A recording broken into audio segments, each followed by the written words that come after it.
Hello, people. Hi, everybody. This topic is really exciting for me because it may irk some people.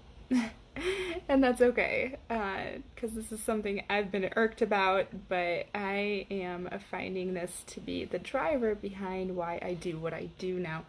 I'm going to go ahead and share this into my group. While you're popping on, please say hi, whoever's popping on. I have recently received a lot of new friend requests and a lot of new friends on my personal page.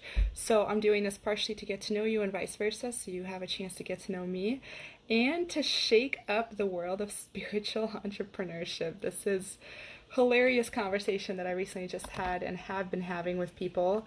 And how is it that being in the prison of spiritual like-minded communities is actually limiting you from creating high impact and high income with your spiritual gifts? It's still keeping you like in a prison of familiarity of yoga leggings and shrines, and is not getting your gift out into the world for people who will actually pay thousands of dollars for it. So I'm going to go ahead and share this into my group to make sure that they are getting this message. But in the meantime, this this is a really funny conversation that I had with a very dear person who I would call a wizard. I see a lot of people now who are coming out of their spiritual closet because the way and the nature of what we are as humans, we are multi-dimensional beings who are energetically sensitive, who are intuitive, and who have these magical abilities. What is even more interesting, the people that I have been hanging out with in my field are freaking spiritual geniuses.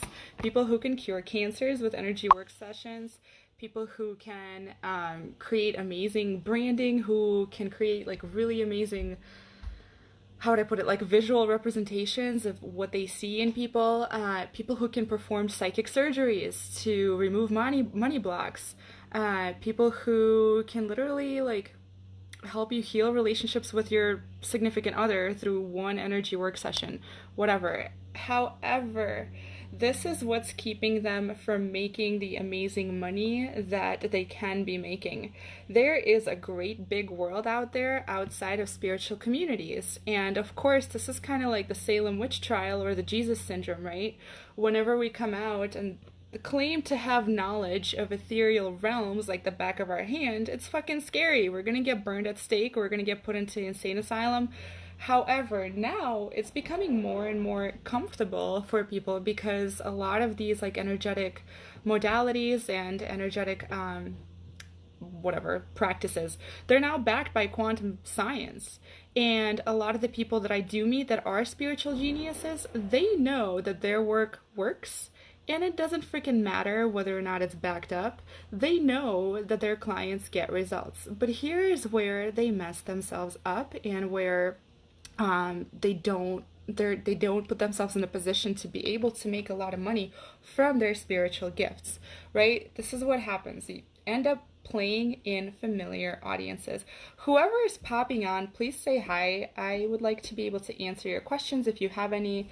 This topic is really passionate for me to talk about because I feel like there's a lot of frustration within spiritual communities of being just like, it has become dogmatic. Oh, love and light this, angelic healing this, reasons for everything, like it's some sort of soul, karmic, whatever the fuck. You know, like it still has become this dogmatic, and we have gone to spiritual communities to escape a tribe where we actually ended up being in another tribe. Like, that's what happens. We ended up leaving one church only to then idolize another, not actually claiming our spiritual gifts without the need of reason for it. However, like I said, this is exactly where a lot of spiritual entrepreneurs get tripped up and are not making the kind of high impact, high income with their spiritual gifts that they can be. So the first reason why, like I said, is using familiar audiences to market to and using familiar language. Hi Maya, hi Tamras, good to see you ladies. Feel free to stop me if you have any questions about this. So whenever a spiritually genius, amazingly talented person ends up playing in familiar communities, their work is not that special to the people around them. I live in Haiku, Maui. Haiku, Maui is like a spiritual vortex. Every single person I speak to is hosting some sort of soul goddess retreat, is going to their sexual healer, or has gone to their fifth yoga class of the day. Okay, and at this point here in this community, it has become not that special. It's just a way of life. To other places, that perhaps are like, say perhaps like Southern America, not Southern America, amen, I'm all about this, Southern United States, right, where people are not as keen to things like that. However, they could really benefit from this work. So imagine if a person who practices Reiki or can cure cancer goes to a place like that and starts speaking about soul, Akashic, whatever the fuck, they're gonna get probably burnt at stake at places like that. So I understand why a lot of spiritually talented people refuse to get outside of their comfortable tribes and refuse to get outside of their, spiritual communities that have been created, because it's reaffirming to a gift that's not tangible. I understand. However, now if this is you have probably been pretty grounded and have facilitated enough change in people to know that your shit works. To know that there's no ifs, buts about it, that your energy healing works, that your intuition is always on point, that you're always right, and that whatever you see is indeed the truth. Right? So this is where, like I said, a lot of the spiritual people end up like using words like soul, whatever the hell, and Akashic records and past life regression and chakras, when in fact they should be sitting in corporate boardrooms and steering the direction of companies for more sales. And there's this other paradigm, like I said, if you guys haven't caught my video earlier about this whole like spirituality and being broke, this whole paradigm of like being a monk and being broke, is like that needs to be dispelled. At this point, there are plenty of walking wizards on the planet who know that their spiritual gift works, and it's time to step outside of familiar audiences and stop marketing to the same people who are wearing the same yoga pants and yoga leggings, because that's not what's going to create the highest impact on the planet. It's time that you rise up to greater, bigger leadership positions and affect industries instead of people who are just familiar with Reiki and soul regression and whatever. All right, that's the first point. Another point, yet another tribe, as I've already discussed. I know the reason why you've done it is because you wanted to reaffirm that your spiritual gift actually works. You wanted to reaffirm that it gets results, but you're there now. It's time to like step away, right? And the familiar language, I've already said that. Here's the biggest reason where it keeps you stuck and why. The biggest thing, like on the internet, especially with spiritual entrepreneurs, the biggest thing that gets people's attention is innovative, new, like, what is that? Interesting, right? Because a lot of us that are in these like online spiritual communities, we have seen it all. We have seen like, oh, I have to clean out my yoni energy in order to have better sex and create more money. When there's people out there whose yoni energy is plenty blocked or not, whatever, I hope they wear condoms, that are making hella money, and it doesn't fucking matter, right? However, can they have a better life if their yoni energy was to get cleared? Sure. And however, for people that are within spiritual communities that have heard this time and time again before, it's no longer interesting. So the way to make it interesting and to create the highest impact and highest income is to change up your audiences and change up your clients. That's marketing 101. Okay, so the lack of innovative approach is, like I said, is using familiar language to explain your gift, is playing in familiar audiences and looking for another tribe for comfort. You're not going to create a high impact if you keep hiding in the jungles of haiku and keep going to the same yoga classes and keep talking about things that have already been redundantly talked about to the people that already know about them. It's not what's going to get them to buy from you because they have already seen a yoga studio on every corner of the world like it's a Starbucks fucking chain. Right? LOL. This is funny. I know, I get fired up and I start going off on these rants, but this is like, I'm like, what really irks me about this industry, and this is my mission right now to bridge that gap, okay?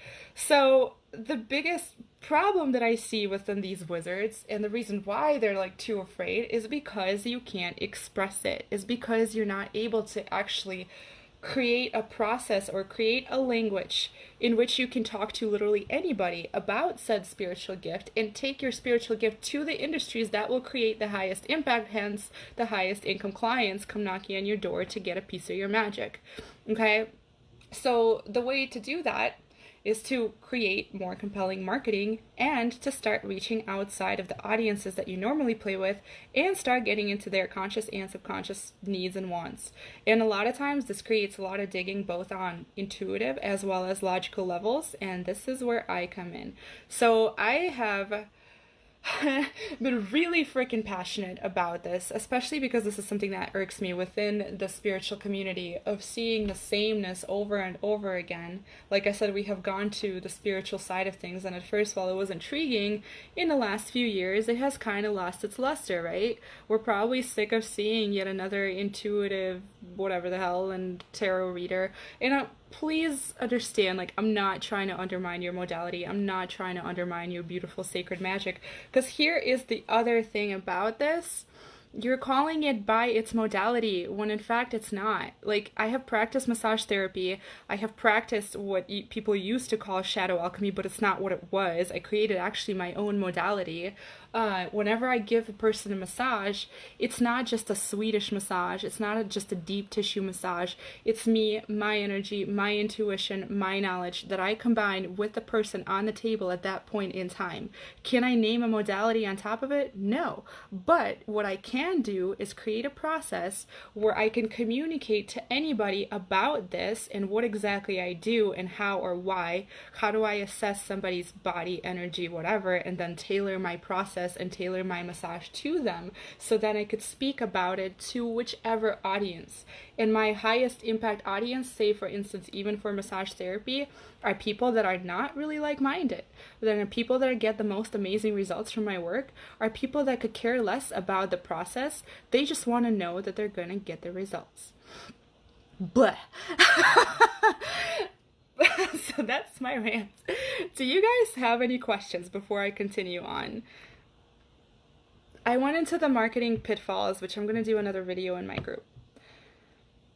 Does anybody have any questions in the meantime of why, spiritual communities and why this is actually trapping you and why this is actually preventing you from creating the high impact and high income clients that will come knocking on your door for your business? I'm going to go over it again. You're playing with familiar audiences and you're using familiar language of people that no longer view your gift as innovative, and you're calling it by the modality instead of infusing your own process, energy, and passion behind it. You're stuck in yet another tribe instead of going outwards into the industries and people who will get the highest impact results from your work instead of keeping it in the familiar arenas. And I understand why you're doing that. It's because you're fearful of being crucified or burned at stake because you're claiming knowledge of ethereal realms. Like, I totally get it.